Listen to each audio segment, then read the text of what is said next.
Assalamualaikum warahmatullahi wabarakatuh. Ahlan wa sahlan wa marhaban bikum jami'an ayyuhal ikhwah fillah, tullab wa talibat, santri kelas 10 KMI yang dimuliakan oleh Allah Subhanahu wa taala. Alhamdulillah, pada kesempatan kali ini kita masih diberi Allah Subhanahu wa taala nikmat sehat, sempat dan nikmat iman sehingga bisa berjumpa kembali untuk melanjutkan kegiatan KBM online kita, khususnya terkait dengan mata pelajaran Al-Fiqh. Insya Allah materi kita kali ini di bagian akhir dari silsilah bab kitab Al-Mawarith ya. Jadi mungkin kalau kalian memperhatikan penjelasan atau materi yang Ustadz kirimkan ke antum, mungkin ada sampai 1, 2, 3 ya, berseri ya, silsilah. Nah, ini mungkin bagian akhir masih di halaman yang sama 109 ya, terkait dengan yang pertama, sebab-sebab terjadinya hak saling mewarisi, dan bagian kedua, perkara-perkara yang menghalangi terjadinya hak saling mewarisi.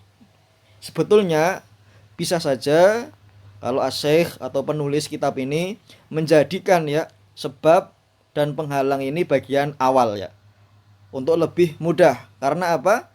Karena dia sesuatu yang terperinci, bukan yang membutuhkan hafalan dan acuan.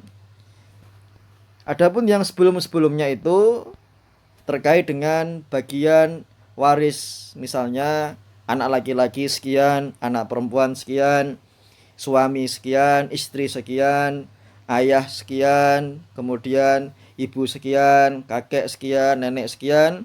Kemudian kalau mereka tidak ada, tidak mewarisi, kembali ke misalnya saudara kandung seayah, saudara kandung seibu, paman, dan sekian-sekian. Itu perlu yang namanya apa? Pemahaman yang mendalam, dan pula apa? Acuan untuk mengacu. Oh, ini bagian sekian sekian sekian, dan perlu dihafalkan. Tapi kalau dimulai dengan yang seperti ini, misalnya pengertian dalil, sebab-sebab penghalang, itu lebih mudah sebetulnya. Tapi karena kita mengikuti apa yang ada di dalam kitab ini, jadi kita apa? Berusaha untuk memaksimalkan saja ya. Begitu pula dengan istilah-istilah ya. Ada bunuah, ubuah, ukhuwah, akmam ya. Bunuah itu anak-anak ke bawah, ya anak, ya cucu, ya cicit, ya canggah misalnya. Kalau kalian baru tahu, ubuah ya kakek, nenek, ya nanti ayahnya kakek, kemudian kakeknya kakek, ibunya ibu, mbah, ibunya mbah ke atas, itu namanya ubuah. Kemudian ukhuwah, saudara, saudara kandung, saudara seayah, saudara seibu, itu namanya ukhuwah. Kemudian putranya, keponakan. Akmam sama paman, paman dari pihak ayah, paman dari pihak ibu. Nah, istilah-istilah seperti ini sebetulnya kalau disusun di bagian paling akhir beserta dengan kaidah pembagiannya itu lebih mudah ya. Tapi karena kita belajar ya, pemula, jadi terkesan apa? Sedikit perlu pemahaman dan hafalan yang kuat untuk tahu bagian-bagiannya. Tapi tidak apa-apa. Ini mungkin pintu gerbang pertama ya. Nanti insya Allah kalau kalian belajar ke jenjang yang lebih tinggi, kelas yang lebih tinggi, akan paham biiznillahi ta'ala. Dan alhamdulillah di pondok kita kelas KMI nanti kelas 11 atau 12 ada mata pelajaran khusus membahas tentang ilmu waris, namanya pelajaran faraid. Itu sudah disediakan dan kitabnya alhamdulillah sangat bermanfaat ya. Ada yang level nanti pertama mudah, kemudian pertengahan, dan yang terakhir paling sulit. Jadi bertahap.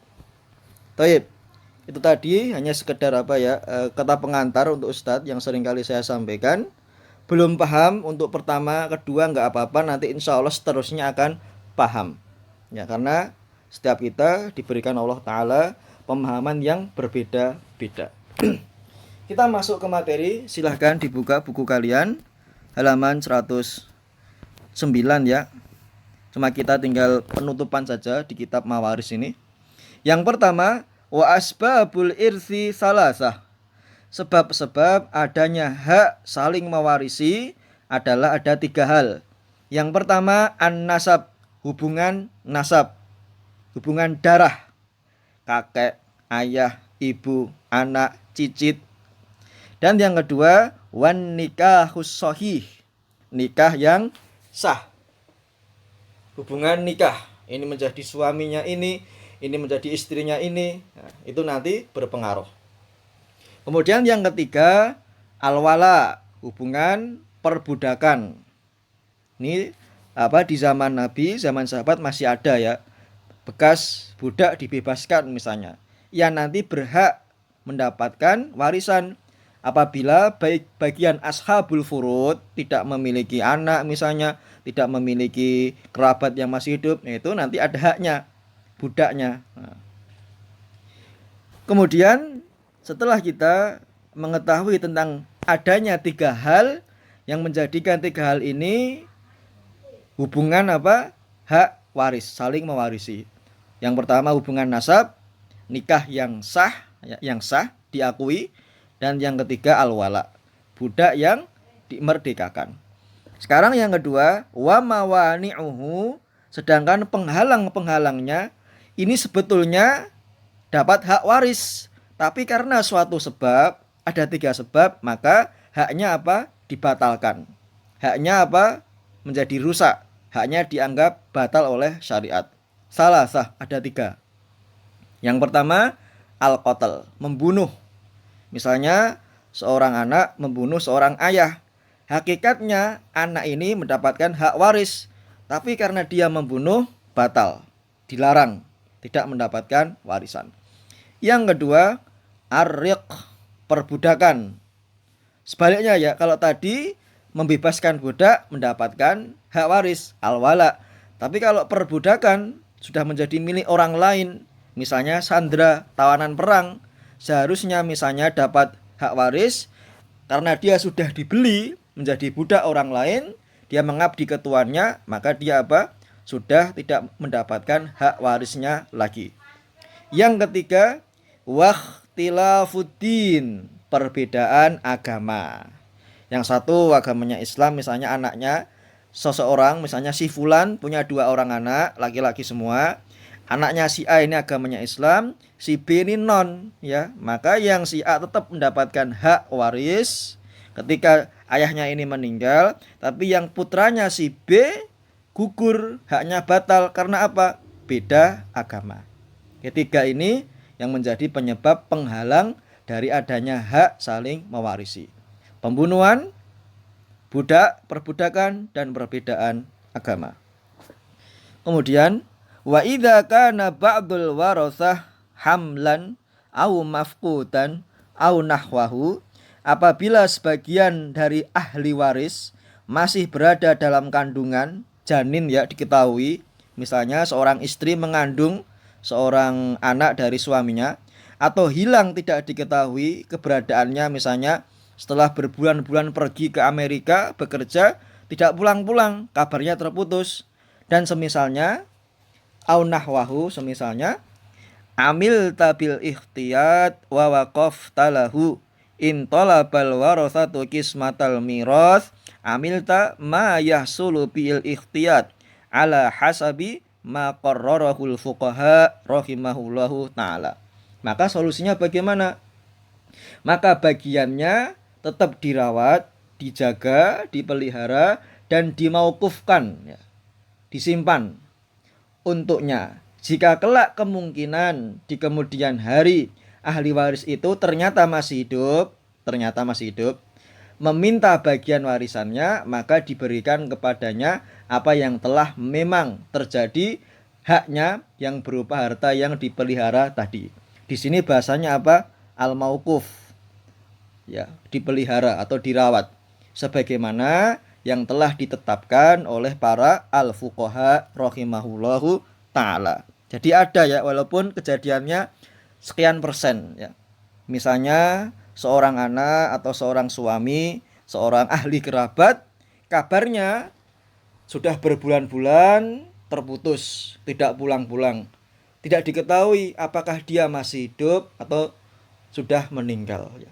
Seperti terakhir ini ya, peristiwa tsunami Aceh misalnya 2004, dikira masih hidup, ada yang mengira masih meninggal. Setelah sekarang ini 2021 ditemukan ternyata apa? Qadarullah mengalami gangguan jiwa. Ini tetap berhak mendapatkan hak waris walaupun berlangsung cukup lama ya. Karena pengiraan ya dan semuanya karena Allah Ta'ala, bukan karena disebabkan oleh kemauannya sendiri. Ini hanya misal contoh terkait apabila salah seorang ahli waris masih dalam kandungan janin atau dianggap atau diperkirakan atau mungkin belum diketahui identitasnya. Apakah karena tidak ada hubungan, terputus, tidak ada kabar dan semisalnya. Baik, itu tadi ya materi kita bagian akhir di kitab Mawaris. Kemudian di kitab ini ada poin-poin penting. Ada 1, 2, 3 sampai 12 ya. Silahkan nanti, ini untuk latihan saja, tugas ya, tanpa perlu dikumpulkan. Kalian pahami istilah-istilah ini. Asobah, al-aul, ar-rod, dzawil arham, waris, seperti itu. Boleh dicari lewat Google misalnya, atau lewat kitab yang lain, atau apa yang Ustadz sampaikan. Walaupun bahasanya nanti mungkin tidak tepat ya, tapi istilahnya dalam bahasa penjelasan mirip ya.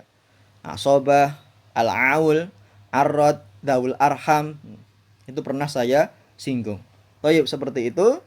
Semoga bermanfaat. Akhirul kalam. Wassalamualaikum warahmatullahi wabarakatuh.